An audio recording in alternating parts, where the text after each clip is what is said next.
जय हिंद, good evening to all my dear friends.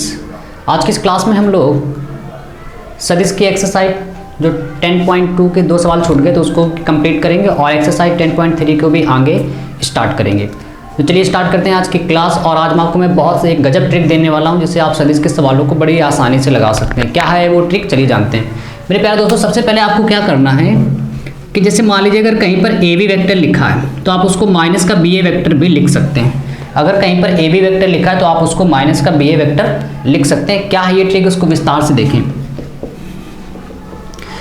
पहले क्या दिशा है, ए से बी कोई चीज जा रही थी, अगर हम लोग उसको बी से ए वापस ले आए क्योंकि पहले वो ए से बी जा रही है, अब हम लोग क्या करेंगे उसको बी से ए लाएंगे तो मतलब अब उसकी डायरेक्शन चेंज हो रही है। डायरेक्शन चेंज हो रही, पहले मान लें कि पहले वो ए से बी गई, अगर उसकी डायरेक्शन को हम लोग चेंज करते हैं तो उसका साइन भी आगे का आपस में क्या कर देंगे, पहले चेंज कर देंगे। अगर आप देखें तो पहले यहाँ पे क्या लिखा है प्लस, अब बाद में हम लोग क्या कर रहे हैं माइनस। मान लीजिए अगर ये चीज ऐसे लिखी होती कि माइनस का ए बी वैक्टर तो उसको हम लोग लिख देते प्लस का बी ए वैक्टर।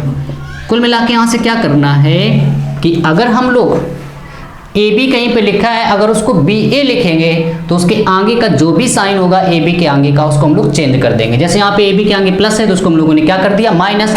अगर ये सवाल होता माइनस का ए बी वैक्टर तो उसको हम लोग लिख देते प्लस का बी ए वैक्टर। जैसे उसको चेंज करेंगे उसके आगे का साइन भी चेंज कर देंगे। पहली बात आपने ये सीखी। दूसरी बात आपको क्या सीखनी है कि अगर कहीं पर A B plus B C vector लिखा मिले आपको, A B plus B C, तो आप देखो बी ए मैच कर रहा है, ये बीच मैच कर रहा है, मतलब जहां से उसका अंत है, यहां से देखो ए बी में बी से इसका अंत है और बी से है अगर कोई प्रारंभ है, बी से शुरुआत है तो उसको हम लोग क्या करेंगे बी से बी काट देंगे, उसको हम लोग ए सी वैक्टर लिख सकते हैं। ये आपको सीखना है। तो दो चीजें अगर आपको आती हैं तो यकीन मान चलिए आपको सदिश में बहुत गजब ट्रिक आपको पता चल रही है। कठिन से कठिन सवालों का बड़ी आसानी से लगा सकते हैं। ठीक है, चलिए अप्लाई करते हैं ट्रिक। हम लोग एक्सरसाइज 10.2 के 2 सवाल रह गए तो उसको हम लोग करते हैं। क्वेश्चन नंबर है मेरे प्यारे दोस्तों 18, जो कि 18 में देखिए क्या लिखा हुआ है। 18 में देखिए क्या लिखा हुआ है कि A B plus B C plus C A बराबर 0। और आपको करना क्या है इस सवाल में कि कौन सा कथन सत्य नहीं है। आपको वो वाला यहाँ पे कथन निकालना है जो सत्य नहीं है, मतलब वो गलत लिखा, उसको फाइंड आउट करना है कि कौन सी चीज गलत लिखी है। तो आप देखें पहला लिखा हुआ है ऑप्शन को चेक कीजिए। पहला लिखा है A B vector plus B C vector plus का सी ए वैक्टर। करें इसकी वैल्यू 0 आएगी। देखते हैं क्या इसकी वैल्यू 0 आएगी। आप देख रहे हैं यहाँ बी से अंत है, इसका बी से ही शुरू है। अभी भी बताया है कि बी से अंत, बी से प्रारंभ अगर कोई तो उसको हम लोग कैंसिल कर देंगे। क्या बचेगा यहाँ पे ए सी वैक्टर, और यहाँ पे क्या लिखा हुआ है सी ए वैक्टर। देख रहे हैं। अब यहाँ से अगर हम लोग इस सी ए को चेंज कर दें, क्योंकि ये ए सी लिखा है ये सी ए लिखा है ना, तो यहाँ से अगर हम लोग इसको देखें, इसको उल्टा करोगे तो माइनस का सी ए वैक्टर लिख सकते हैं कि नहीं लिख सकते। सी से ए था, अब उसको हम लोग चेंज करें माइनस का सी ए, तो प्लस सी ए माइनस सी ए कट गया, आंसर आ रहा है 0। आप देखो राइट हैंड साइड में 0 आ रहा है, यानी इसको अगर हम लोग सॉल्व करेंगे तो राइट हैंड साइड का 0 हमें मिल जाएगा। इसका मतलब ये कंडीशन सही है, लेकिन मुझे वो वाली कंडीशन निकालनी जो सत्य नहीं है। ये तो सत्य वाली होगी। चलिए दूसरा देखते हैं। दूसरा देखिए क्या लिखा हुआ है, अगर इसको हम लोग यहीं पर समझने की कोशिश करें। ये लिखा है ए बी वेक्टर, बिल्कुल वैसे ही लिखा है। ये बी सी लिखा है, बिल्कुल वैसे लिखा है। सी ए लिखा था, अब क्या लिख दिया गया ए सी लिख दिया गया। और पहले उसके आगे प्लस था तो अब क्या कर दिया गया माइनस। मतलब ये भी बिल्कुल सही है, क्योंकि ये जो चीज है ये बिल्कुल वही चीज लिखी है, क्योंकि ऊपर सी ए लिखा था, अब हम लोगों ने इसको क्या लिख दिया है माइनस का ए सी। सी से ए था, अब उसको ए से सी कर तो उसके आगे का साइन चेंज कर दिया, यानी ए भी बिल्कुल सही है। लेकिन मुझे गलत वाला निकालना है कि कौन सा गलत है। अगर आप डी ऑप्शन देखें तो वो बिल्कुल पहले वाले का ऑप्शन लिखा है, क्योंकि ये ए बी लिखा है, वही ए बी लिखा है, सी ए लिखा है, सी ए लिखा है। ये बी से सी था, उसके आगे प्लस लिखा है, लेकिन जब आप सी से बी कर दोगे तो उसके आगे जो प्लस था वो क्या हो जाएगा माइनस, क्योंकि अभी शुरुआत में ही मैंने आपको बताया है कि अगर आप चीजों को सदिश में चेंज करेंगे तो उसके आगे का साइन भी क्या हो जाएगा चेंज हो जाएगा। यानी ये भी सही है, यानी ये जो ऑप्शन है ये गलत लिखा है। क्यों गलत लिखा है?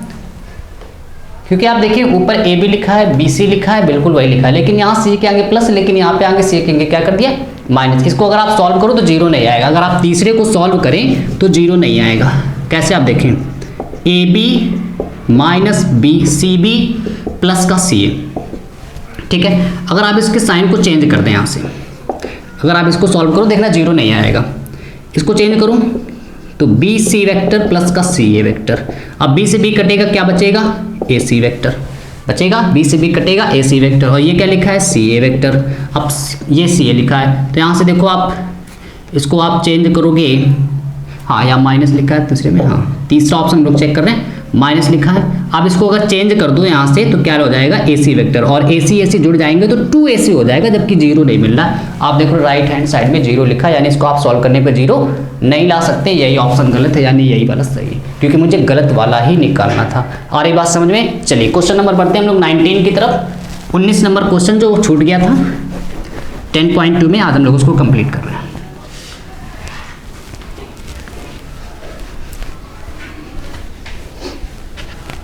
चलिए, तो आप देख रहे हैं सवाल लिखा हुआ है, यदि a और b दो संरेख सदिश हैं तो कौन सा कथन सत्य नहीं है।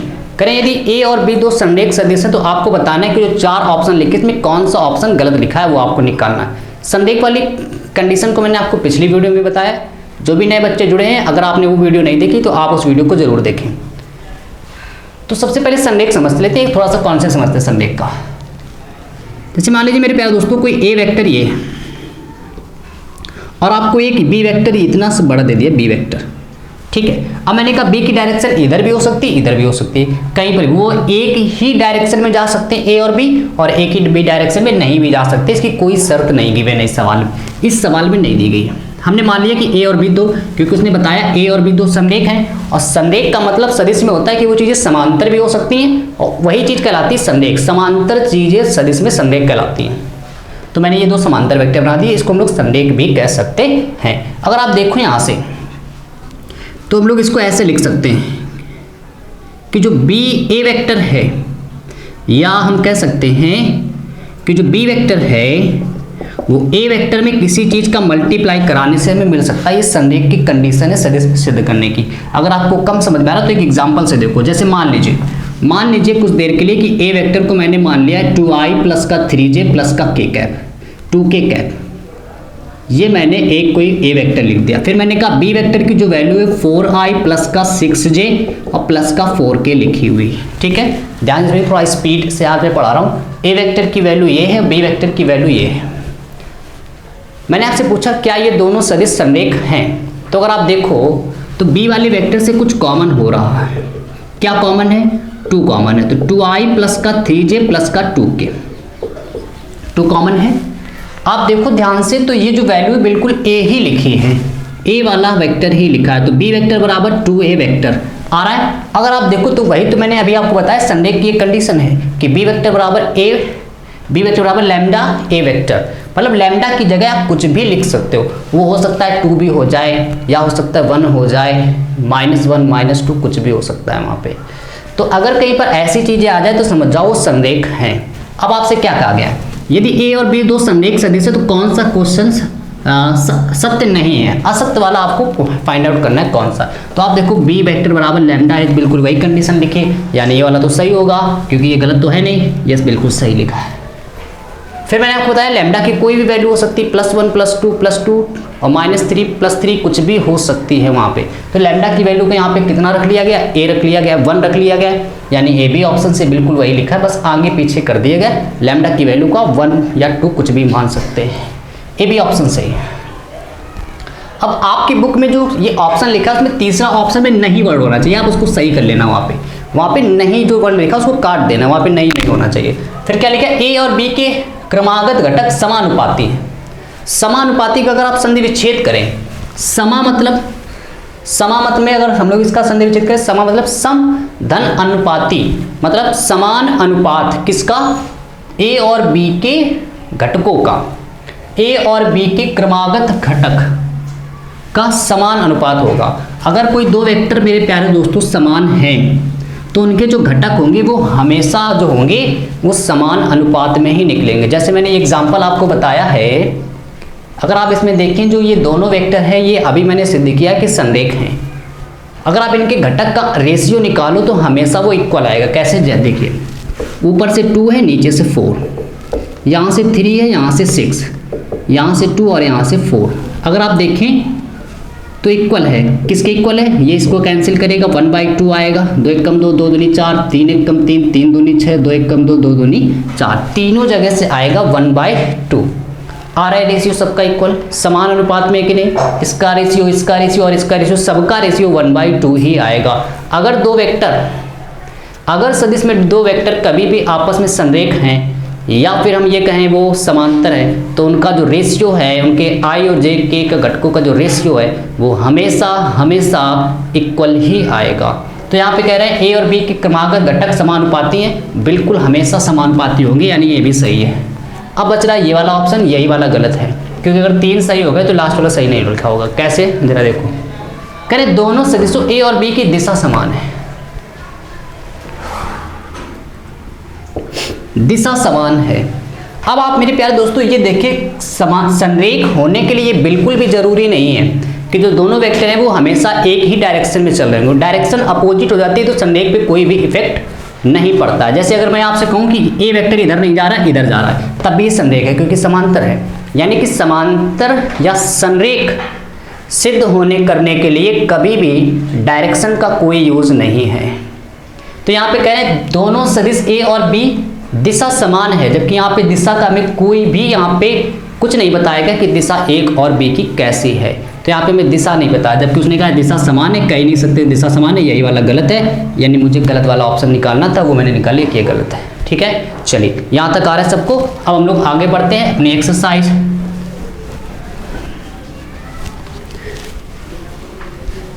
10.3 की तरफ। 10.3 की तरफ बढ़ रहे हैं। पहला सवाल देखिए मेरे प्यारे दोस्तों क्या लिखा है।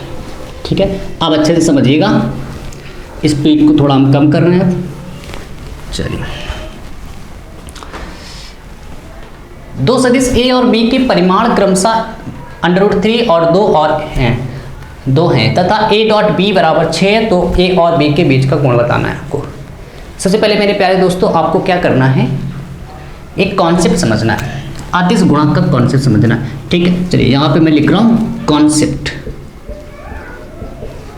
जैसे मान लीजिए कोई दो वेक्टर हैं, अगर उनका हम लोग अदिश गुणा करें, जिसको डॉट गुणा भी कह सकते हैं आप। फार्मूला उसका होता है a vector modulus of b vector cos theta. ठीक है, जहाँ इसको कहते हैं a वेक्टर का परिमाण, इसको कहते हैं हम लोग b वेक्टर का परिमाण। थीटा क्या है, a और b के बीच बना हुआ एंगल या कोण। ठीक है, अब आपसे देखिए क्या कहा गया सवाल में कि दो सदिश a वेक्टर तथा b वेक्टर के परिमाण क्रमशः इतने और इतने हैं। मतलब a का परिमाण, तो a का परिमाण का मतलब होता है उसमें मॉड लगा दो, कितना दिया गया है √3, और b वेक्टर का परिमाण कितना दिया गया है, 2 दिया गया है। अगर जिन बच्चों को आता है वो सॉल्व करके आंसर भी तुरंत देंगे, कमेंट करके बताएंगे। फिर आपसे कहा गया a डॉट b की वैल्यू आपको गिवन है √6। आपसे कहा गया a और b के बीच कोण बताओ। a और b के बीच का कोण आप देखो, a डॉट b दिया गया है, फार्मूला आपके सामने, बस रख दो तुरंत आंसर आ जाएगा। a डॉट b बराबर, सभी लोग कमेंट करके बताएंगे कि क्या एंगल निकल के आएगा। सभी लोग कैलकुलेट करो, यहाँ तक आ गए। ठीक है, चलो देखते हैं कौन जल्दी करके दिखाएगा। a डॉट b की वैल्यू √6, मॉड ऑफ a की वैल्यू √3, मॉड ऑफ b की वैल्यू है 2 cos थीटा। आपको इतना आ रहा है, ये वैल्यू गिवन है, फार्मूला लगा दिया। a डॉट b की वैल्यू √6 है, मॉड ऑफ a की वैल्यू √3 है, मॉड ऑफ b की वैल्यू 2 है। ये गुणे में इधर आएगा भाग में 2√3 cos थीटा। √6 को मेरे प्यारे दोस्तों हम लोग लिख सकते हैं √3 इंटू √2 लिख सकते हैं। तो √3 इंटू √3 इंटू √2, क्योंकि 3 दूनी 6 ही हो जाएगा, 2/√3 cos थीटा। तो यहाँ से पता चल रहा है √3 से √3 कैंसिल हो रहा है, √2/2 बराबर cos थीटा। अब जो ये 2 नीचे लिखा है इसको आप √2 लिख सकते हो। ऐसा क्यों मैं कर रहा हूँ, क्योंकि ऊपर से एक √2 नीचे से एक √2 से कैंसिल हो जाएगा। तो यहाँ से √2 और नीचे जो लिखा है उसको √2 इंटू √2 आप लिख सकते हो। एक √2 कट जाएगा, ऊपर बच रहा है 1, और 1/√2 cos में किसकी वैल्यू है आप जानते हो मेरे प्यारे दोस्तों, cos 45 का मान होता है 1/√2, तो cos π/4, π/4 का मतलब ही 45 होता है। cos से cos कस गया, थीटा की वैल्यू आ गई π/4। ये हो गया हमारा पहला आंसर, इतना। ठीक है, बड़ा ही सिंपल था, सबकी वैल्यू दी थी, फार्मूला लगाया, वैल्यू रख दी, बस हल कर लिया गया है। चलिए दूसरे नंबर सवाल की तरफ बढ़ते हैं, स्क्रीनशॉट ले लो जल्दी से। चलिए दूसरा नंबर सवाल क्या कह रहा है, जरा ध्यान से देखो, इसे नहीं ले पाए, अरे कर लेना यार। हाँ, कोई बच्चों ने कमेंट करके बढ़िया दिया था, हमसे पहले कर लिया, होशियार हैं। चलो दूसरा अच्छा देखते हो कौन कमेंट करके बताएगा अभी। 10.3 हम लोग स्टार्ट कर चुके हैं। जो भी आज नए बच्चे जुड़े हैं, आप 10.1 और 10.2 को पूरा आवाज करिएगा। सदिश मैं पूरी A to Z आपको पढ़ाऊंगा, 17 नंबर आपके पूरे क्लियर हैं। 2x दूसरा नंबर सवाल दो, सदिश इतने और इतने के बीच का कोण बताना है। तो आप पहले वाले सदिश को मान लो A वेक्टर, तो लिखेंगे माना A वेक्टर। सभी लोग करेंगे, कॉपी में कमेंट आप करिएगा, कमेंट करके बताओ क्या इसका आंसर आएगा। मैं भी कर रहा हूँ, आप भी करके दिखाओ, साथ में ये करके दिखाओ। B वेक्टर बराबर क्या दिया है, 3i माइनस 2j। आधे तो किताब से आंसर देख के बता देते, लो आ गया मेरा। A वेक्टर इतना है, B वेक्टर इतना है, के बीच का कोण बताना है, थीटा बताना है आपको। तो आप जानते हो एंगल बताना है, थीटा की वैल्यू क्वेश्चन मार्क। तो A डॉट B का फार्मूला आप जानते हो मेरे प्यारे दोस्तों, A vector mod of B vector cos theta होता है। A वेक्टर की वैल्यू रख दो i cap minus 2j cap plus 3k cap अदिश गुणा B वेक्टर की value 3i minus 2j plus का k इक्वल का साइन मॉड ऑफ A। अब मॉड ऑफ A कैसे निकालोगे, जरा ध्यान से देखो। इसी का यहीं से मैं डायरेक्ट मॉड निकालूँ, जरा ध्यान से देखिएगा कैसे निकाला जाता है मॉड। जिन बच्चे आज बिल्कुल नए जुड़े, अगर आपको मॉड नहीं सीखा, देखो क्या होता है। A का मॉड निकाले तो I के गुणे में जो लिखा है उसका स्क्वायर कर दो, J के गुणे में लिखा है उसका स्क्वायर कर दो, K के गुणे में जो लिखा है उसका स्क्वायर करके देखो कैसे। I के आगे मेरे प्यारे दोस्तों A में क्या लिखा है 1, तो 1 का स्क्वायर, ठीक, प्लस हमेशा प्लस लगाना है बीच में। और J में क्या लिखा है माइनस 2 का स्क्वायर, K वाले में क्या लिखा है 3 का स्क्वायर, ऐसे बिल्कुल कर देना है। इनटू का साइन है, इनटू का साइन B की वैल्यू अंडर रूट लगाना है, B की वैल्यू 3 का स्क्वायर माइनस 2 का स्क्वायर और 1 का स्क्वायर इनटू में कॉस थीटा। सबको लाइन समझ में आ रही? ये फार्मूला लिख दिया है। A की वैल्यू सवाल से नकल कर ली, B की वैल्यू भी नकल कर ली, A का मापांक B का मापांक कॉस थीटा। अब गुणा कैसे कराना है, अदिश गुणा कैसे कराना है, बड़ा सिंपल होता है। I का गुणा I से, J का गुणा J से, K का गुणा K से करा देना है, ठीक है। जैसे यहाँ पे I के आगे 3 लिखा है, यहाँ पे I के आगे 1 लिखा है, 3 एकम 3 माइनस माइनस प्लस 2 दूनी 4, ठीक है, 2 दूनी 4 और ये आ जाएगा कितना 3, ठीक है 3।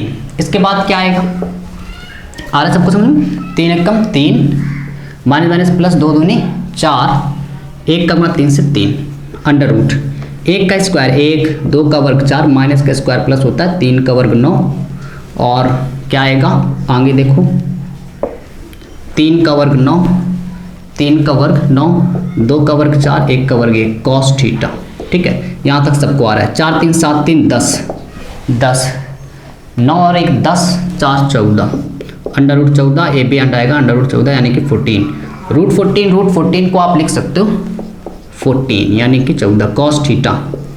14 को आप नीचे भेज दो तो 10/14 बराबर कॉस थीटा। इसको आप कैंसिल करो 2 से, 2 पंचे 10, 2 सत्ते 14 यानी कि 5/7। यहाँ से हम इसको सीधा लिखते हैं कॉस थीटा बराबर 5/7, है ना। कॉन्सेंट्रेट करोगे पढ़ाई पे तो बड़ा मज़ा आ रहा होगा इस वीडियो को देख के। 5/7 यानी थीटा की वैल्यू आ रही है कॉस इनवर्स 5/7। सबको समझ में आ रहा है? स्क्रीनशॉट ले लो फिर आगे बढ़ते हैं।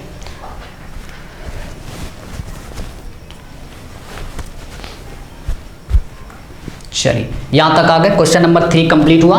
अब हम लोग क्वेश्चन नंबर 4 की तरफ बढ़ते हैं। बहुत इंपॉर्टेंट है, ये भी सवाल बहुत इंपॉर्टेंट था, 1 नंबर या 2 नंबर में जरूर आता है बोर्ड पेपर में। चलिए क्वेश्चन नंबर हम लोग बढ़ रहे हैं 4 की तरफ। नो बकवास ओनली पढ़ाई, ऐसा यूट्यूब चैनल है हमारा। जो भी नए बच्चे आज जुड़े हैं मज़ा आ रहा होगा आपको, है ना। बस कॉन्सेंट्रेट करो, आपको रफ्तार में ज़्यादा नहीं लगेगी। तीसरा हम लोगों ने, हाँ तीसरा भी कहाँ है, अच्छा तीसरा बाकी, चलो तीसरा देखो। इसके लिए आप कॉन्सेप्ट सुनो, पहले इंपॉर्टेंट कॉन्सेप्ट सुनो। जैसे आपको कभी ये निकालना है ए वेक्टर का प्रक्षेप, प्रक्षेप का सवाल इज मोस्ट इंपॉर्टेंट। ए का प्रक्षेप बी वेक्टर पर ज्ञात करो। तो इसके लिए क्या फार्मूला है, A dot B vector upon modulus of B vector. कैसे याद रखोगे इस फार्मूले को, जिस पर प्रक्षेप ज्ञात करना है आपको, जिस पर प्रक्षेप निकालना है, जैसे बी पर प्रक्षेप बताओ, सी पर प्रक्षेप बताओ, डी पर प्रक्षेप बताओ, तो जिस पर प्रक्षेप बताना होगा उसको हम लोग हमेशा नीचे रखेंगे अपॉन में, और उसका ले लेना है मॉडुलस। जिस पर प्रक्षेप बता रहे हैं उसको हमेशा नीचे रखना, उसका ले लेना है मॉडुलस। जैसे मैंने बी पर प्रक्षेप लिखा है तो उसको कहाँ रखेंगे, नीचे, उसका क्या ले लेना है, मापांक। जैसे इस सवाल में सोचते हैं, सदिश i प्लस जे पर सदिश i माइनस जे का प्रक्षेप बताओ। सभी लोग कमेंट करके बताओगे, पर बताना है तो इसको a माने कि b माने, इस पर प्रक्षेप बताना है तो इसको a माने कि b माने। सभी लोग कमेंट करके बताओ, इस पर प्रक्षेप बताना है तो इसको a माने कि b माने।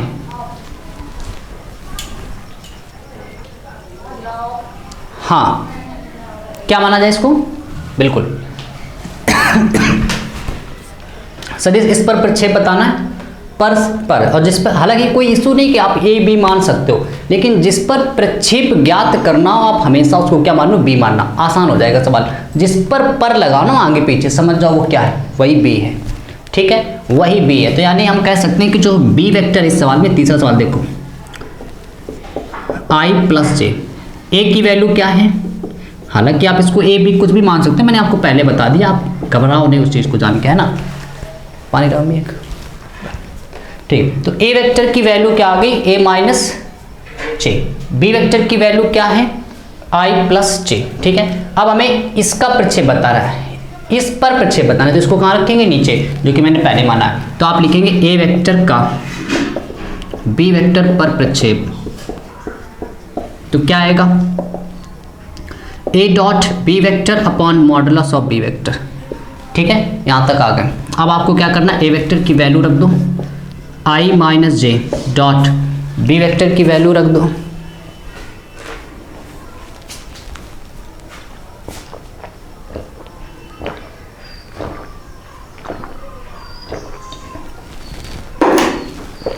चलिए।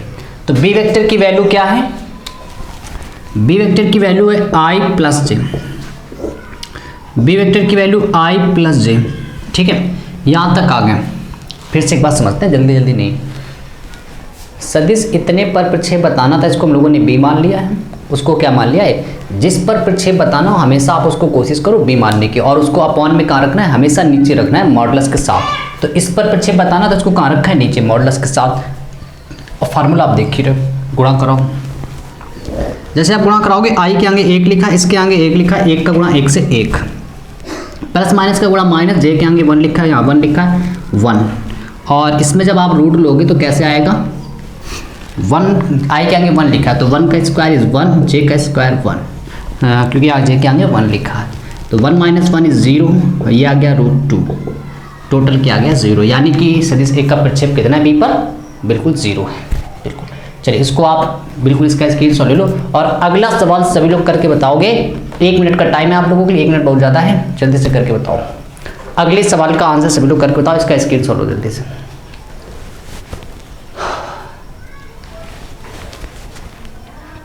चलिए ले लिया, हाँ। सभी लोग इसका तब तक कमेंट करके बताओ। 4th नंबर का आंसर क्या आएगा, आई प्लस 3j प्लस के का प्रक्षेप 7i माइनस जे प्लस का 8k लिखा है लास्ट में। सभी लोग कमेंट करके बताओ, ए का प्रक्षेप बी पर का क्या आंसर आएगा, जल्दी से कमेंट करके बताओ।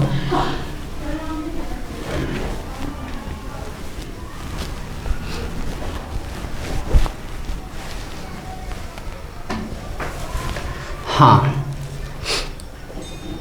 मॉडुलस नहीं निकाल पा रहे हो, चलो आधा आधा करके बताओ। ऊपर वाले का डॉट गुणा कराया तो क्या आया, ऊपर वाले का जब डॉट गुणा कराया तो क्या आ रहा है। हाँ जल्दी से कमेंट करो, तब तक मैं इसकी वैल्यू लिखता हूँ। आई प्लस 3j प्लस के, बी वेक्टर की वैल्यू है 7i माइनस जे प्लस का 8k।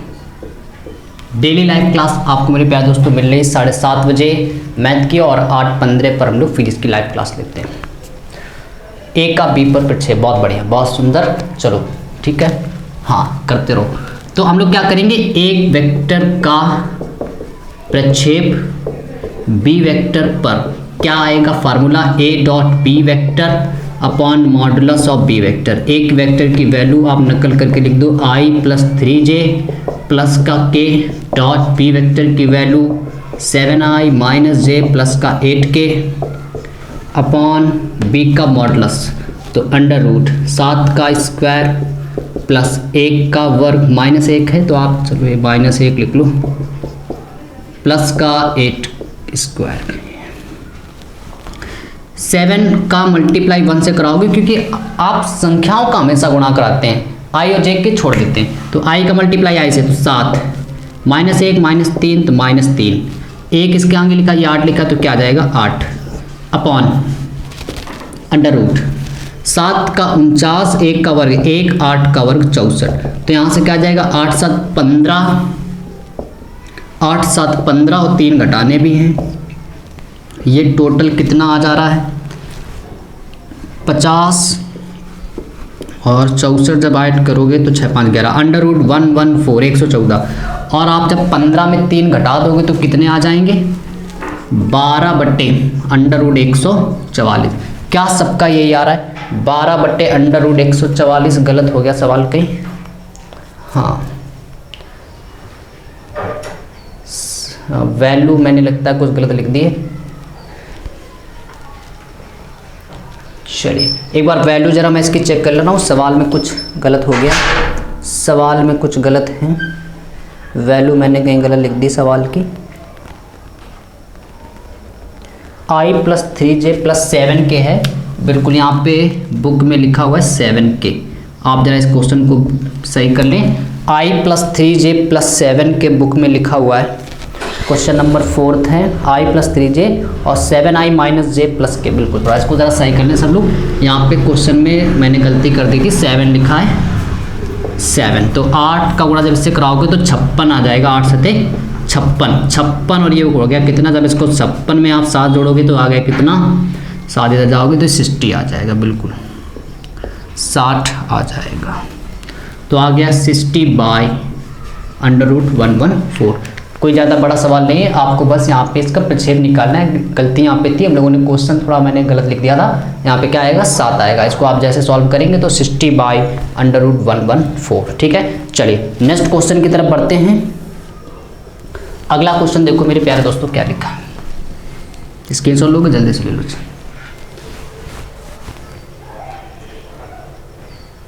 ठीक, तो अगला क्वेश्चन क्या लिखा है जरा ध्यान से देखो।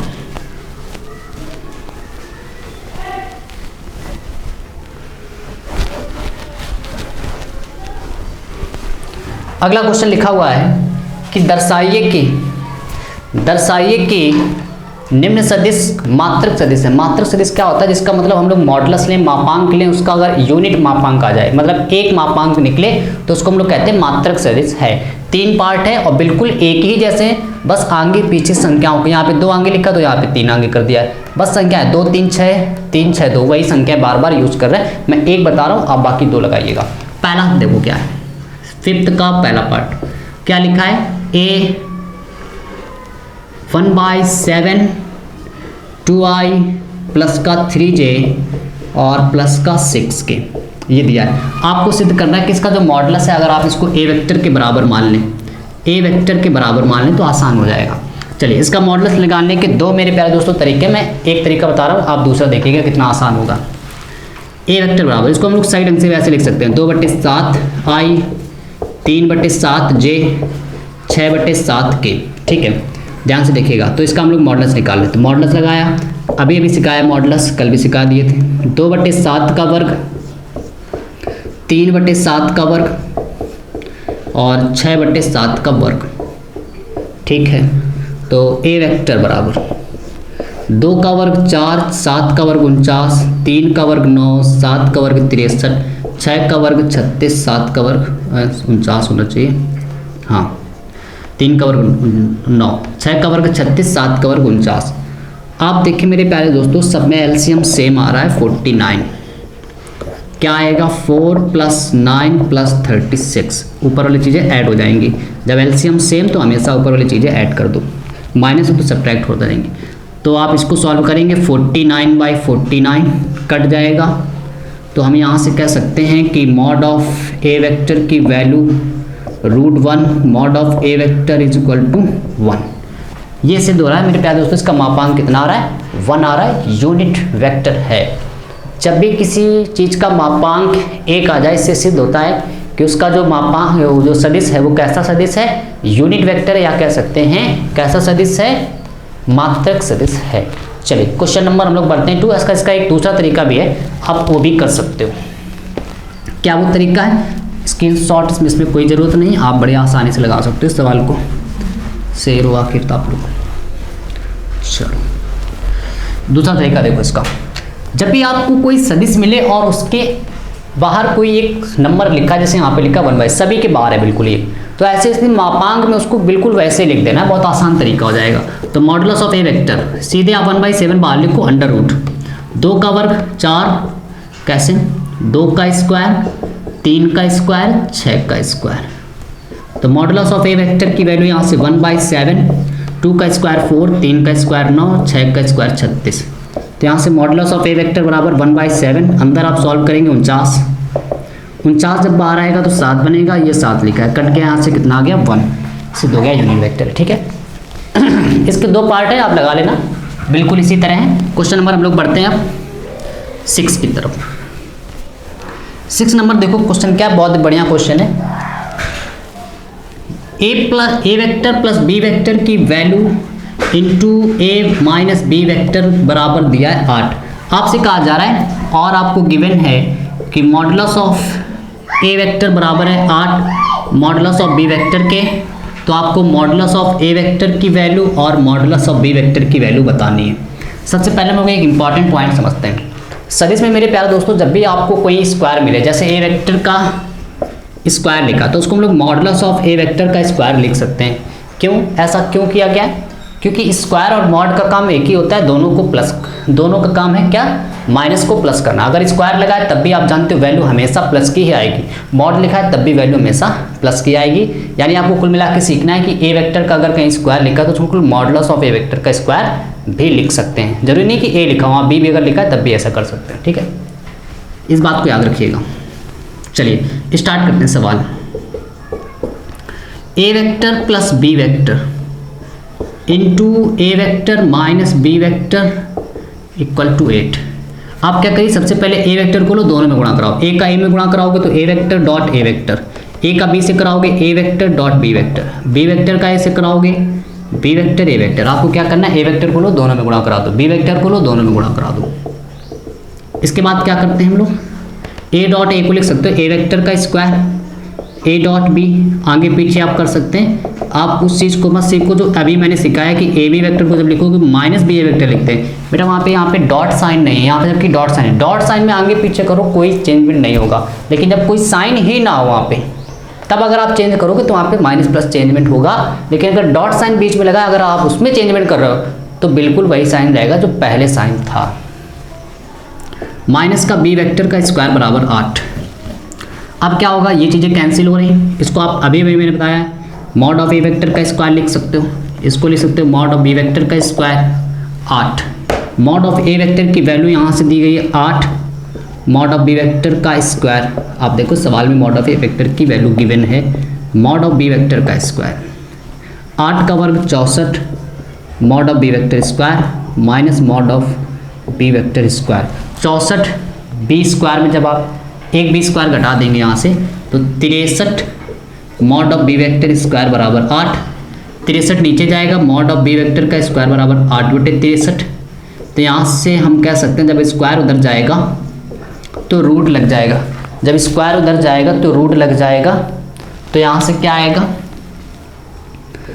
√8/63। तो mod of B vector square 8 को जब आप निकालोगे तो 2√2 आएगा, 63 को 9 7 63 तो 9 बनेगा, 3 7 ऐसे ही आ जाएगा। इसको आप सॉल्व करना तो जानते हैं। बी वेक्टर की वैल्यू आ गई है, मुझे निकालनी किसकी, ए वेक्टर की भी वैल्यू। तो आपको पता है मेरे प्यारे दोस्तों, ये ए वेक्टर बराबर 8 मॉड ऑफ बी वेक्टर।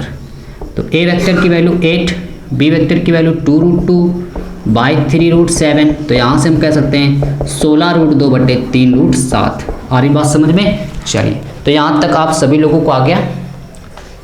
कि ये कैसे आया, ए वेक्टर की वैल्यू आपको यहाँ से गिवन है, बी वेक्टर की आपने ये वैल्यू निकाली, यहाँ पे रखो 8 दूनी हो जाएगा 16 √2/3 √7 है ना। यहाँ तक आ गए। चलिए इसके बाद 2 सवाल रह रहे हैं, 3 सवाल, चलिए उसको हम लोग नेक्स्ट वीडियो में कंप्लीट करेंगे। नेक्स्ट वीडियो में हम लोग पूरी एक्सरसाइज को कंप्लीट करेंगे। मिलते हैं हम लोग नेक्स्ट वीडियो में और इन सवालों को हम लोग पूरी तरह लगा लेंगे। ठीक है, गुड नाइट, बाय।